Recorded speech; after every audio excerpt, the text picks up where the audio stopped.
ഇന്നൊരാളായിട്ട് ഞാൻ സംസാരിച്ചുകൊണ്ടിരുന്നപ്പം പൊതുവേ എനിക്ക് ആ ഡൗട്ട് എപ്പോഴും ഉണ്ട്.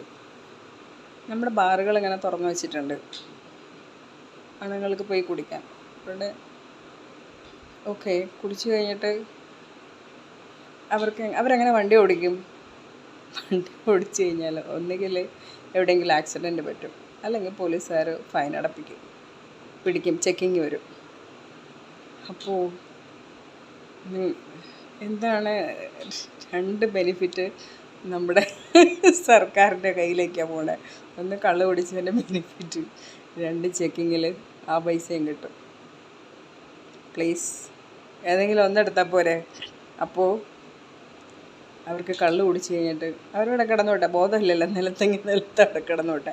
അതിനുള്ള സൗകര്യം നിങ്ങൾ ഒരുക്കണം. പിന്നെ അപകടം പറ്റിയാൽ വീട്ടിലിരിക്കുന്ന പെണ്ണുങ്ങൾക്ക് സമാധാനം ഉണ്ടാവില്ല, അവരുടെ ഭർത്താക്കന്മാരെ അവർക്ക് നഷ്ടപ്പെടുന്നത്. അതുകൊണ്ട് ദയവായി നമ്മുടെ സർക്കാർ ഇതിനൊരു പരിഹാരം കാണണം.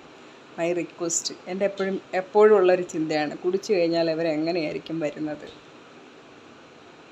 ഒരു അപകടം പറ്റിക്കഴിഞ്ഞാൽ പൈസയൊന്നും ഇല്ലാത്തവരെന്താക്കും ഒന്ന് ചിന്തിക്കണം. നമ്മളെപ്പോലെയുള്ള പാവപ്പെട്ടവർക്കൊക്കെ തിരിച്ച് വീട്ടിലെത്തുന്ന കുടിയന്മാർ എന്താക്കും? എന്തെങ്കിലും പറ്റുമോ? ദൈവമേ, വരുന്ന വഴിക്ക് എന്തെങ്കിലും പറ്റുമോ എന്ന് നമ്മൾ ചിന്തിച്ചിരിക്കും.